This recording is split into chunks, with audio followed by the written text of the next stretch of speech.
it would have been about 1973, maybe a year, maybe a little bit more after the start of the paper, and this was what was originally a refrigerator shack that was down in Yellowknife's Old Town.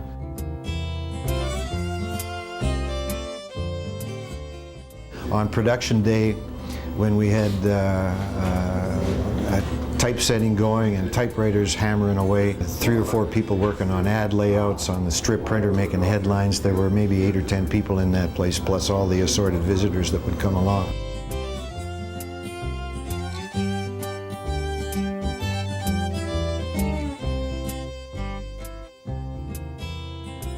If you looked up at him and said you had a problem, his first solution was to elbow you out of the way and sit down and tackle the thing himself, which put a lot of stress on the machines, let me tell you. But that's the way he was, and I learned a lot that way on newspaper production. He would basically tell Bruce the direction, or yell at Bruce, or whatever he did, and Bruce would come out and forcefully tell us what direction we were going and the kinds of stories and what he was happy with and what he wasn't happy with in the paper.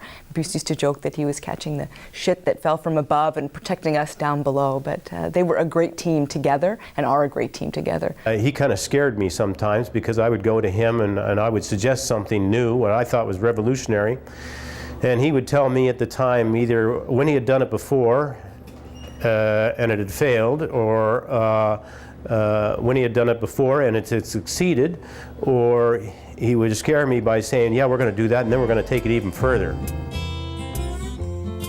He's decided to introduce Inuktitut syllabics into his papers, bilingual paper, because a lot of our people, Inuit, only read Inuktitut syllabics.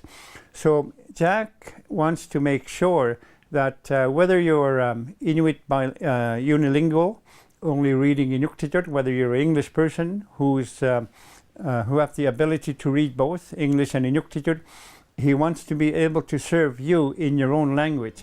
To me, that's being fair.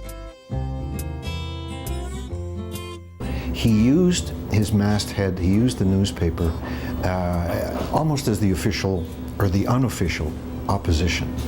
He took on government as somebody who said, okay, wait a minute, you need to be questioned, you need to be challenged, and that's going to be part of my job.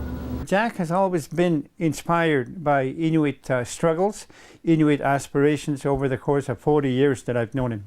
I think that there's people in, small areas, in the 63 communities who wait for that paper, who get a paper every single week to find out what's going on in their community and in the rest of the territories. I mean, he takes the responsibility of telling people about the North and what's happening in the North and what they should care about very seriously, and I think that people respond. I think they really care what happens to Northern News Services.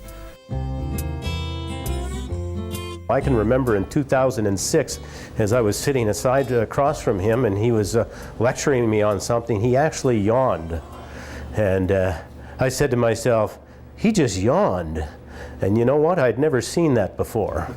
He has an idea, somebody has an idea, he likes it, he goes ahead and do it. That's the kind of Jack Sigvaldason that I know.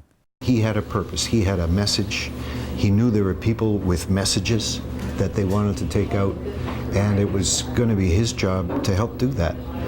I think a lesser man would have likely given up, eventually sold out to another newspaper chain, or just given up the business entirely and retired, given all the issues that have come up over the years, and he never did. He's benefited the people through his communication skills, through his papers as well, throughout the course of his public life. So, I can't think of anyone else receiving such an award other than Jack Sigvaldason. His vision of all the newspapers that he has in Nunavut and the NWT really brings it all together, and that's the big difference. All the newspapers serve his vision of journalism, and that vision of journalism serves the readers. It's not just the one paper he started with, or the second one he started, or the third. It's that he's now on, 5, 6, 7, 8th paper, that he continues to reach out and try and draw people together across the North. that's really important. He's not done yet. Definitely not done. You know, if you can write something that the guy sitting in the Gold Range bar having his second beer, if he can read your newspaper from front to back and still stay interested, then you're communicating with the market that we really want to connect with.